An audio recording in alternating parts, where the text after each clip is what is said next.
नमस्कार,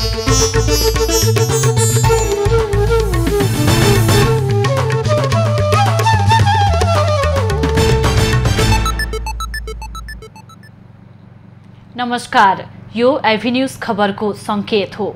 तपाईं अहिले एभिन्यूज एट 7 मा हुनुहुन्छ। म प्रभा थापा। प्रारम्भमा मूल खबर।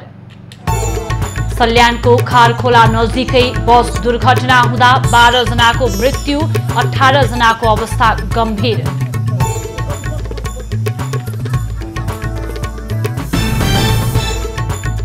एमाले अध्यक्ष ओलीले दिए सत्तारूढ गठबन्धनलाई लोकतन्त्र नाश गर्ने भक्षकको संज्ञा। अदालत र मिडिया विरुद्ध प्रतिकारमा उत्रन निर्देशन।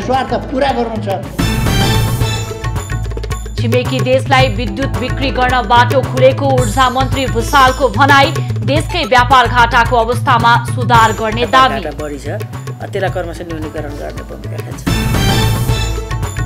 सबै राजदूत फिर्ता बोलाउने सरकारको निर्णयप्रति माओवादी नेता श्रेष्ठको असन्तुष्टि।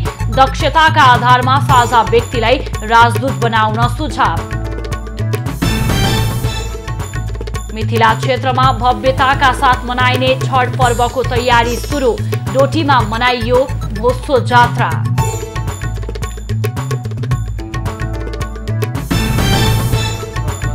इराकी प्रधानमन्त्रीद्वारा आफ्नो निवासमा भएको ड्रोन हमलाको निन्दा। देशको भविष्यका लागि सबै इराकीलाई शान्तिका लागि आह्वान।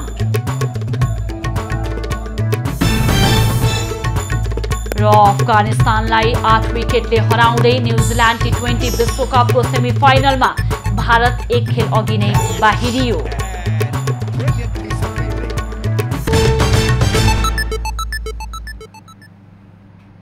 अब खबरको सिलसिला प्रारम्भ गरौं सल्यानमा बस दुर्घटना सम्बन्धी प्रसंगबाट। सल्यानबाट दाङको तुलसीपुरतर्फ जाँदै गरेको बस दुर्घटना हुँदा 12 जनाको मृत्यु भएको छ। मृत्यु हुनेमा सल्यान शारदा नगरपालिकाका 53 वर्षीय प्रभा चलाउने, 61 वर्षीय मीना डाँगी, 66 वर्षीय लीला बुढाथोकी, त्रिवेणी 1 काभ्राकी 24 वर्षीय मीना शाही, दाङ बबई गाउँपालिका 4 की 60 वर्षीय डुली रेउले रहेकी छन्। यसैगरी दुर्घटनामा परि दाङ बबई 6 पञ्चकुलेकी 70 वर्षीय कलावती बुढाथोकी, दाङ घोराईकी 65 वर्षीय इन्द्र अधिकारी, दाङ शान्तिनगर 8 की 35 वर्षीय सावित्री केसी, दाङ कोरबाङका 5 वर्षीय सुरज ओली र सल्यान छत्रेश्वरी 2 का 29 वर्षका टिकल ओलीको मृत्यु भएको छ। अन्य 2 जनाको भने अझै शनाखत हुन सकेको छैन। दुर्घटनामा परि 8 जनाको घटनास्थलमै मृत्यु भएको छ भने अन्यको उपचारका क्रममा मृत्यु भएको प्रहरीले जनाएको छ। दुर्घटनामा घाइते भएका मध्ये 18 जनाको अवस्था गम्भीर रहेको छ र यो विषयमा पछिल्लो जानकारी दिन हाम्रो टेलिफोन सम्पर्कमा हुनुहुन्छ हाम्रा संवाददाता नवीन पौडेल। नवीन, पछिल्लो जानकारी के छ? पर्वा आज बिहान सल्यानबाट दाङतर्फ गइरहेको यात्रुवाहक बस दुर्घटना हुँदा 12 जनाको अहिलेसम्म 12 जनाको मृत्यु भएको छ। मृतक मध्ये 10 जनाको शनाखत भइसकेको छ भने बाँकी 2 जनाको शनाखत हुन बाँकी रहेको छ। जिल्ला अस्पतालमा अहिले ती मृतकहरूको शव राखिएको छ। मृतक मध्ये 1 जनाका आफन्त नआएर पोस्टमार्टम हुन सकेको छैन भने बाँकी 9 जनाको अहिले पोस्टमार्टम भइसकेको छ र 2 जनाको अझै मृतक 2 जनाको अझै पहिचान खोल्न सकेको छैन। उक्त पहिचान खुल्यो भने पोस्टमार्टम गरिने सल्यानका प्रहरी प्रमुखले हामीलाई जानकारी दिनुभएको छ। कपुरकोट गाउँपालिकाको वडा नम्बर 5 खारकोलामा बिहान 11:30 बजे गाडी दुर्घटनामा परेको थियो। तिहार मनाएर दाङतर्फ फर्कदै गरेका यात्रुहरू दुर्घटनामा परेका थिए। नवीन, 18 जनाको अवस्था गम्भीर रहेको भनिएको छ र त्यहाँको अस्पतालमा उपचार भइरहेको जानकारी प्राप्त भएको छ। के छ अवस्थामा सुधार आयो, के छ यो विषयमा जानकारी यहाँले पाउनुभयो? घाइते सम्पूर्णमा टोटल घाइते 28 जना घाइते हुनुभएको छ। 28 जना घाइते मध्ये हेलिकप्टरबाट 8 जनालाई नेपालगञ्ज बाँकीको नेपालगञ्ज पठाइएको छ भने त्यसैगरी 14 जनालाई एम्बुलेन्स मार्फत नेपालगञ्ज पठाइएको छ। त्यसैगरी 3 जनाको अहिले जिल्ला अस्पताल सल्यानमा उपचार भइराखेको छ भने 3 जनाको दाङमा उपचार भइराखेको छ। जिल्ला अस्पताल सल्यानमा जनशक्ति र उपकरणको अभावका कारण सम्पूर्ण बिरामीहरूको बाहिर रिफर गर्नु परेको बताइएको छ। घाइतेहरूको शरीरका विभिन्न भागहरूमा विभिन्न स्थानहरूमा चोट लागेको छ भने 8 जना अति गम्भीर हुनुहुन्छ र अन्य 8 जना पनि अलि गम्भीर भन्ने कुरा भर्खरै मात्रै प्रहरीले बताएको छ। उहाँहरूको सल्यान, बाँके र दाङमा उपचार जारी छ। नवीन, तीव्र गतिका कारण बस दुर्घटनामा परेको भनेर प्रारम्भिक जानकारी प्राप्त भएको छ र बस चालक भरे फरार रहेको हामीले जानकारी प्राप्त गरेका छौँ। यो विषयमा केही जानकारी छ भने बताउनुहोस्। प्रहरीको अनुमान अनुसार तीव्र गतिका कारण बस दुर्घटना भएको भन्ने बुझिएको छ।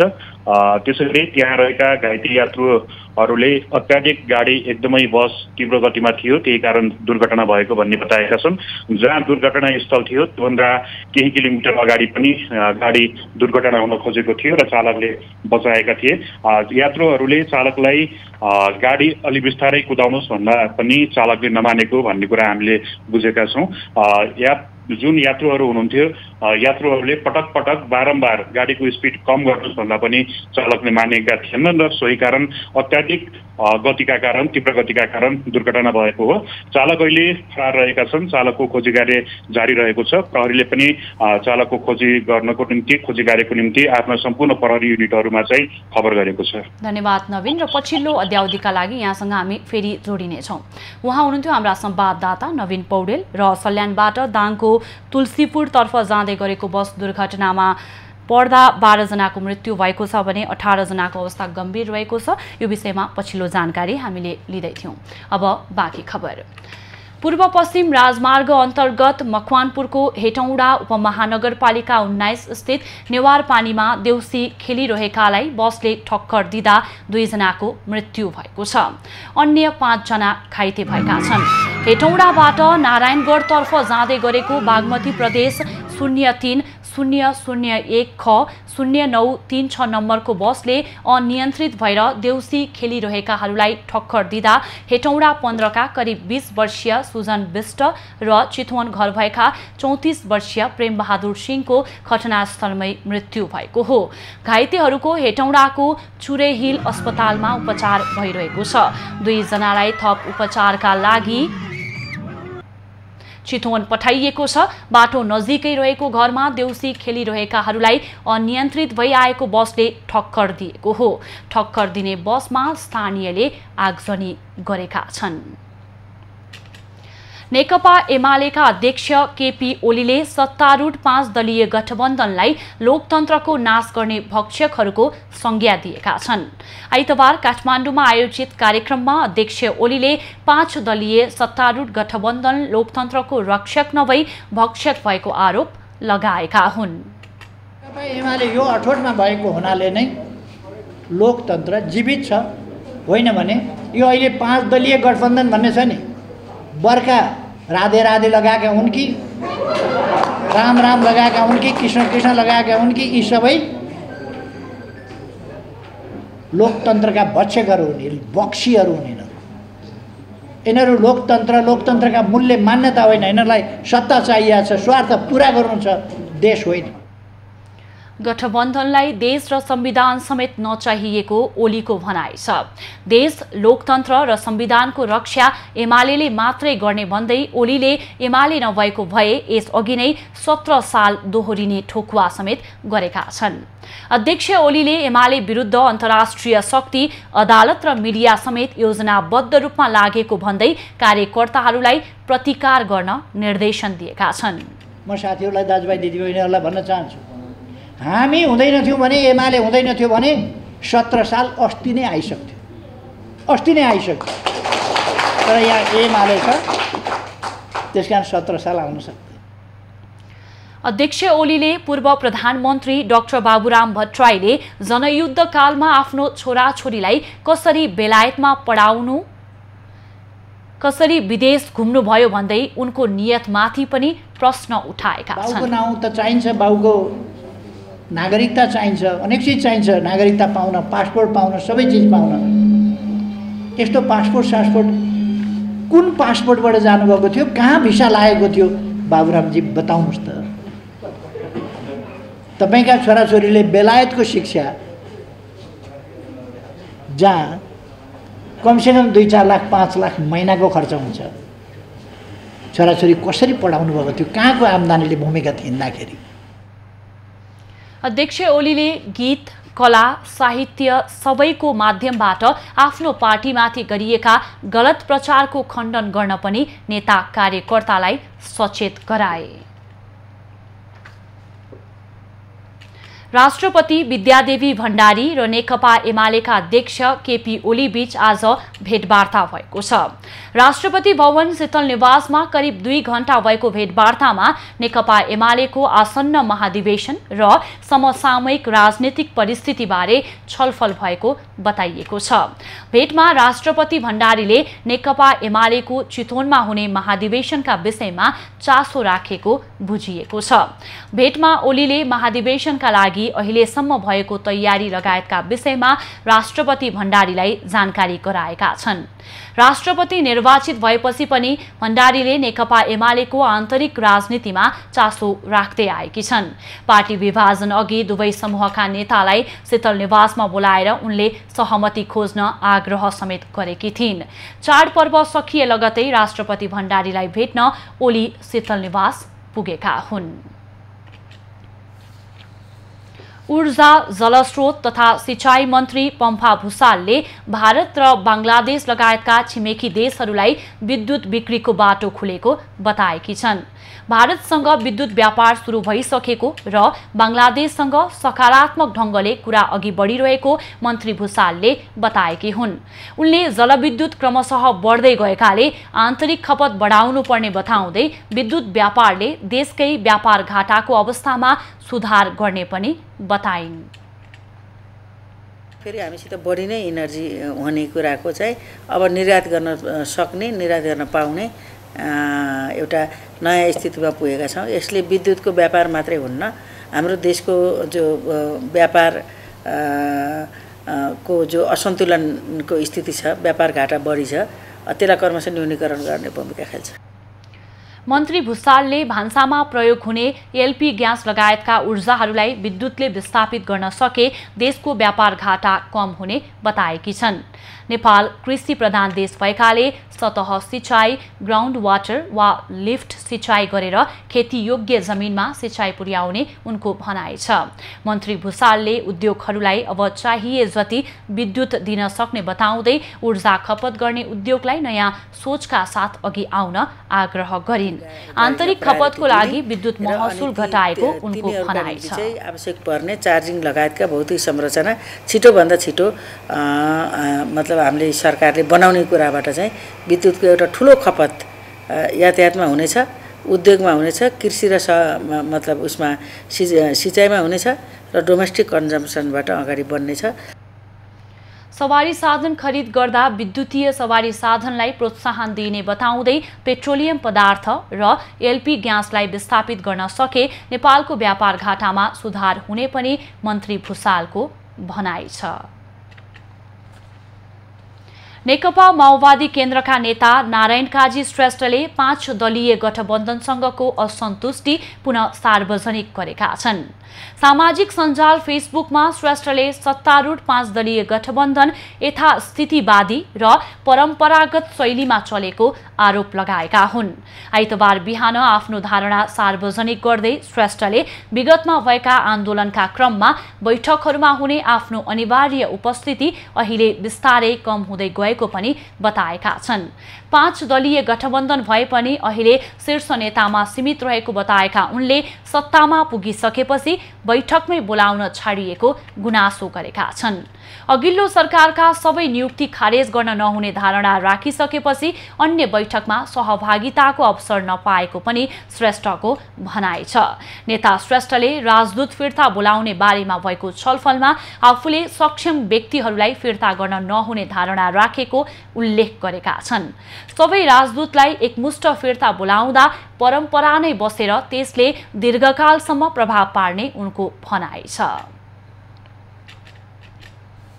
नेपाली कांग्रेसले छठ लगत्तै 13 जिल्लामा बाँकी रहेका वडा अधिवेशन गर्ने भएको छ। कांग्रेसले प्रदेश 2 का 8 जिल्ला र रसुवा, बाँके, सुर्खेत, डोल्पा र कैलालीमा वडा अधिवेशन गर्ने तयारी गरेको हो। छठ लगतै सप्तरी, सिराहा, धनुषा, महोत्तरी, सर्लाही, रौतहट, बारा, पर्सा सहितका जिल्लामा अधिवेशनको तयारी गरिएको निर्वाचन समितिले जनाएको छ। क्रियाशील सदस्यता विवाद टुङ्ग्याउन नसक्दा कांग्रेसको महाधिवेशन कार्यतालिका पटक पटक संशोधन हुँदै आएको छ। कांग्रेसले 64 जिल्लामा वडा अधिवेशन गरिसकेको छ। 21 हिमाली जिल्ला मध्ये 13 वटा जिल्लामा अधिवेशन समेत भइसकेको छ। कांग्रेसले 5औं पटक कार्यतालिका संशोधन गर्दै केन्द्रीय महाधिवेशन मंसिर 24 देखि 26 गतेसम्म काठमाडौँमा गर्ने निर्णय गरेको छ। त्यसअघि प्रदेश, जिल्ला लगायत विभिन्न क्षेत्रमा अधिवेशन हुने निर्वाचन समितिले जनाएको छ। विवाद कायमै रहेमा अधिवेशन अन्त्य नगर्ने तर अब महाधिवेशनको कार्यतालिका संशोधन नगर्ने कांग्रेसको तयारी छ।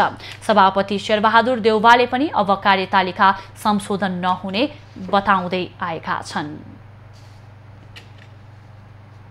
नेपालमा थप 143 जनामा कोरोना भाइरस संक्रमण देखिएको छ। पछिल्लो 24 घण्टामा 1980 पीसीआर परीक्षणमा 141 जना र एन्टिजेन विधिद्वारा गरिएको 353 परीक्षणबाट 2 जनामा संक्रमण पुष्टि भएको हो। यो सँगै नेपालमा कोरोना भाइरसबाट संक्रमित हुनेको संख्या 9,09,375 पुगेको छ। पछिल्लो 24 घण्टामा थप 563 जना संक्रमण मुक्त भएका छन्। हालसम्म निको हुनेको संख्या 7,95,397 रहेको छ। नेपालमा कोरोना संक्रमणबाट थप 9 जनाको मृत्यु भएको छ। यो सँगै नेपालमा कोरोनाबाट ज्यान गुमाउनेको संख्या 11,448 पुगेको छ।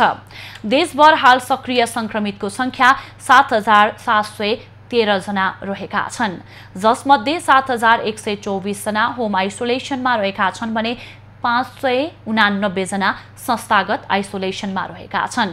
कोरोना बिरामी मध्ये 197 जना आइसियु र 49 जना भेन्टिलेटरमा उपचार गरिरहेका छन्।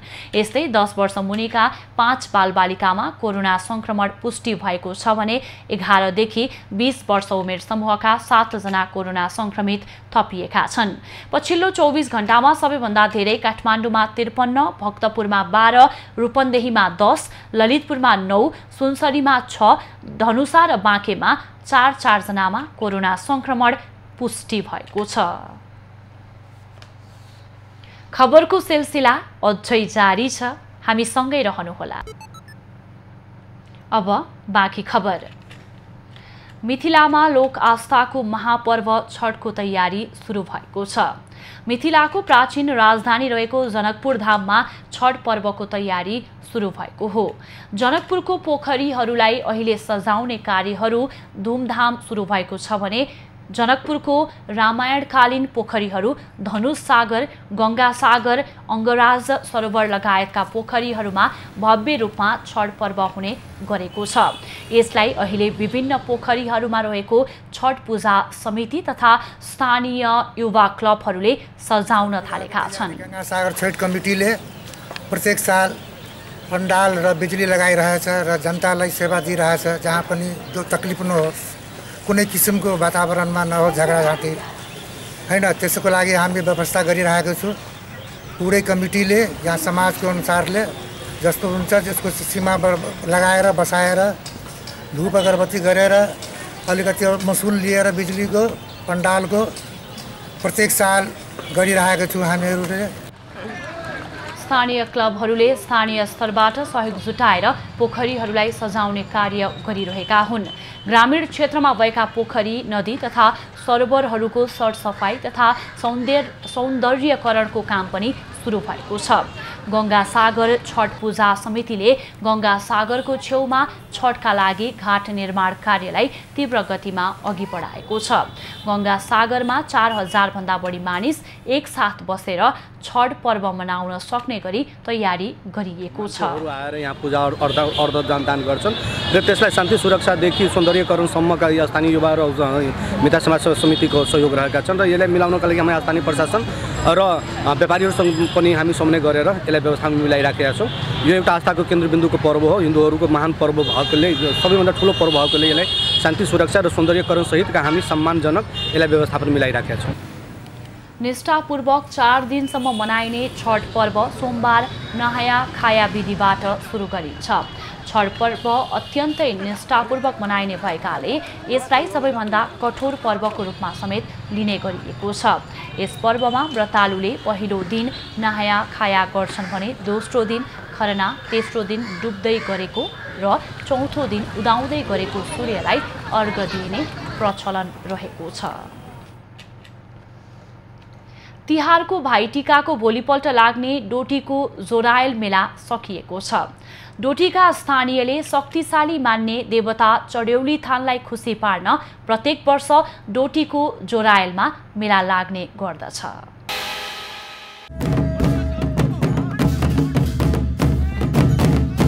डोटी जिल्लाको जोरायल गाउँपालिकाका क्षेत्रमा हुने प्रमुख जात्राका रूपमा लिइने भोसो जात्रा आइतबार सम्पन्न भएको हो। स्थानीयको शक्तिशाली देवता चढेउली थानको प्रसन्नताको लागि यो जात्रा गर्ने परम्परा छ। महाभारतको कथामा जरासन्धलाई राक्षस भनेर सम्बोधन गरिए पनि डोटी जोरायलको संस्कृतिमा यिनलाई देवता मानेर पूज्ने गरिन्छ। जात्रा नगरिए देवता रिसाई जोरायलमा अनिष्ट गराउन सक्ने जनविश्वास रहेको छ। योभन्दा अगाडि यहाँ मन्दिर थिएन, परम्परागत रूपमा चाहिँ चढेउलीको थान मात्रै थियो र हामीले चाहिँ अझ यसलाई व्यवस्थित गर्ने प्रयास गरेका थियौँ। यो जात्रा युद्धमा जान तयार सेनाको जुलुस जस्तै हुन्छ। भाइटिकाका दिन स्थानीयहरू दिदी बहिनीको हातबाट टिका लगाइसकेपछि सिलङ्गी बाग बजारको मेलामा पुग्ने गर्छन्। मेलालाई त्यहाँको स्थानीय भाषामा दुत्तेको मेला भनिन्छ। राक्षसको त्यो खुनलाई जाने यो कालीगाडे चाटेर नष्ट गरिदियो अनि श्री जलादेवले त्यसलाई चाहिँ दबाएर सिद्धा हो। विभिन्न ठाउँबाट मेलामा सहभागी भएका 29 भोसुलाई नगद सहित सम्मान समेत गरिएको थियो। गाउँपालिकाको 2 लाख रुपियाँ सहयोग थियो मेला व्यवस्थापनका निमित्त र हिजोको दिनमा यो कोरोनाका कारणले गत वर्ष तिहार मेला त्यति राम्रो हुन सकेको थिएन। कोरोना त्रासका बीच पनि मेलामा स्थानीयको उल्लेख्य सहभागिता रहेको थियो। विवेक नागरी, डोटी।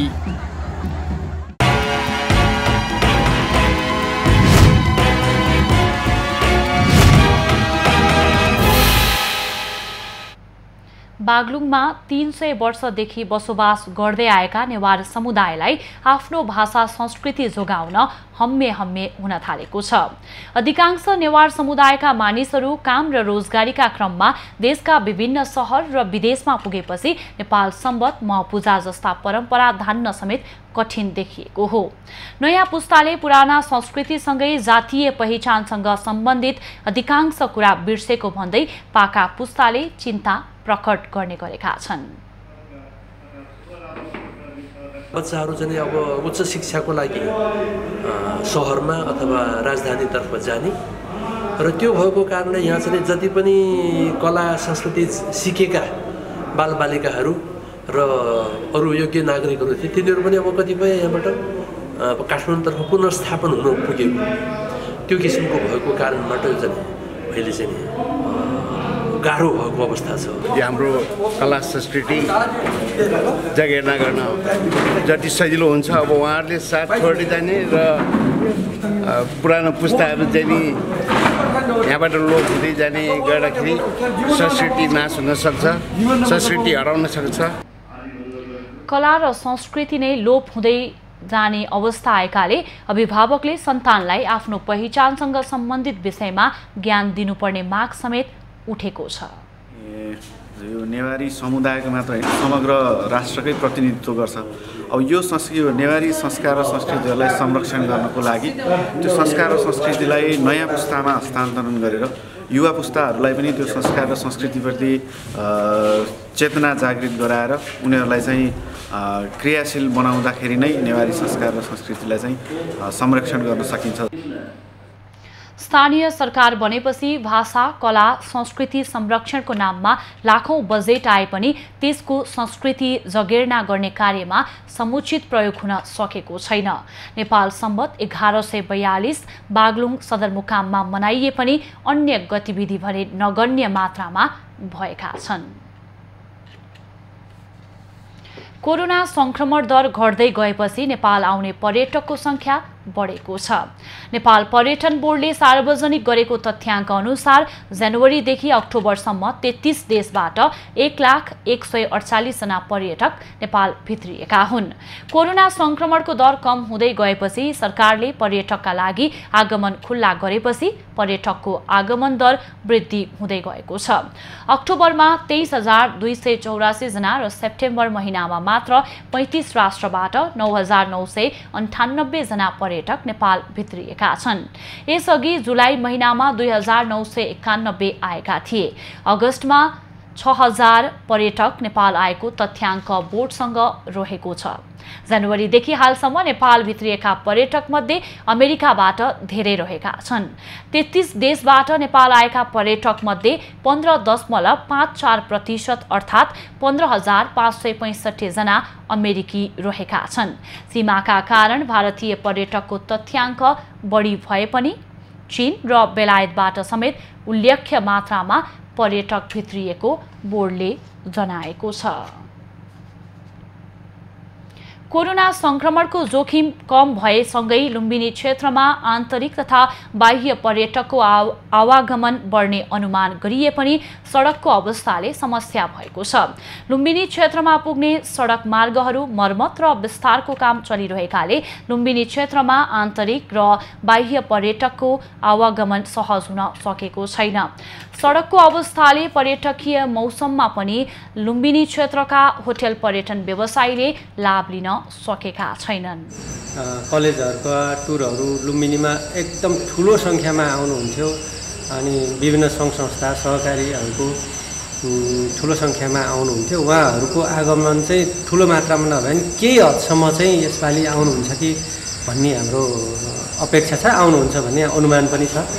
त्यसरी बिस्तारै अहिले कोभिड पछाडि चाहिँ अब केही हुन्छ कि अब सम्भावना छ कि भन्ने आशा चाहिँ जगाएको छ, तैपनि हामी सन्तुष्ट हुन सक्ने अवस्था चाहिँ छैन।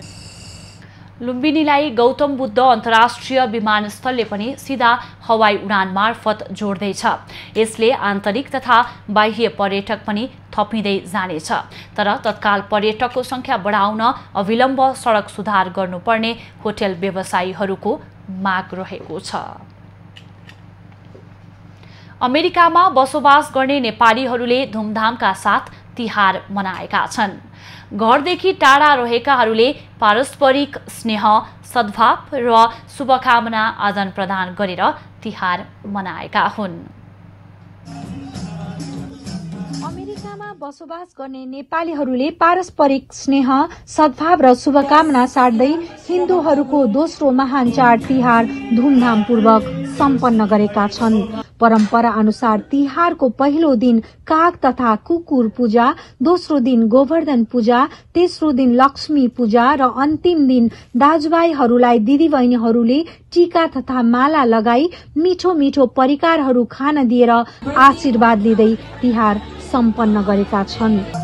बितेको वर्ष कोरोना महामारीको कारण खासै उत्साहजनक रूपमा तिहार मनाउन नपाइए तापनि यसपालि भने अलिक फरक तरिकाले अमेरिकामा अवस्थित नेपाली संघ संस्थाहरू, जनसम्पर्क समिति, ख्यालसुम्दो सेवा संस्था, किरात याकथुङ चुम्लुङ, नेपाली कलाकार संघ, अधिकार, तमु परिवार, प्रवासी नेपाली एकता मञ्चद्वारा छुट्टा छुट्टै कार्यक्रमको आयोजना गरी तिहार मनाइएको छ।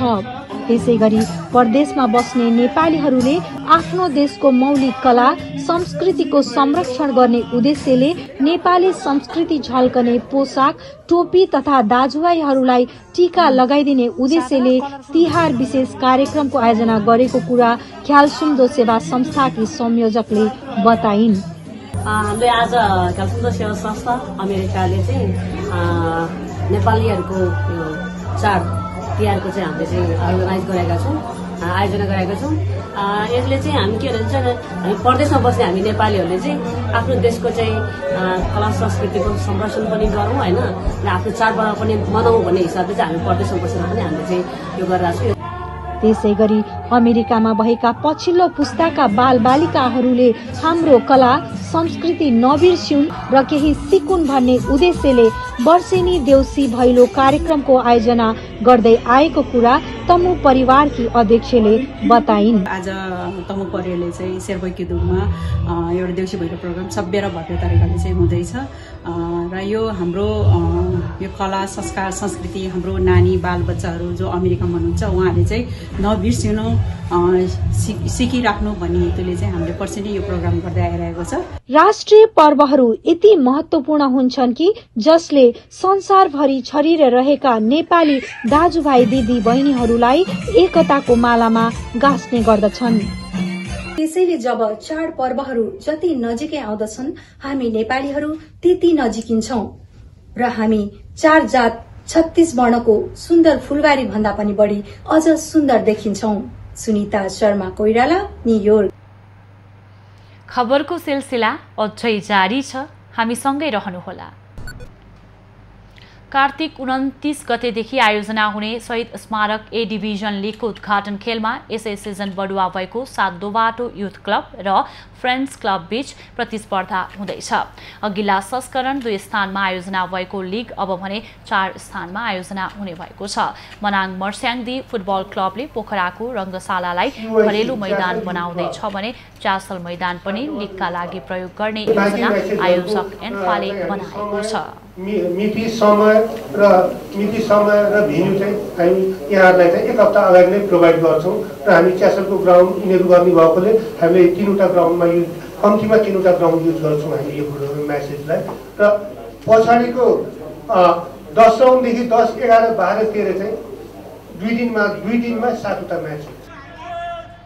दशरथ रङ्गशालामा उद्घाटन हुने खेल 5 बजे सुरु हुनेछ।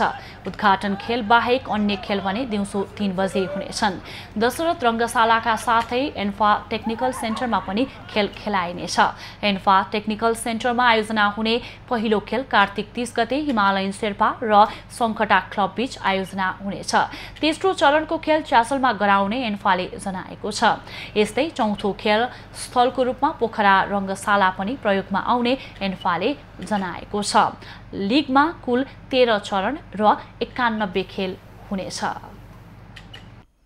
अहिलेलाई खबरको क्रम यति नै। आइभी न्यूज खबरका यी सहित अन्य विस्तृत खबरका लागि www.ivnews.tv लगअन गर्न सक्नुहुनेछ। युट्युब, फेसबुक र ट्विटरमा पनि हामीलाई फलो गर्न सकिनेछ। खबर भित्रको खबरका लागि हेर्दै रहनुहोला आइभी न्यूज खबर। नमस्कार।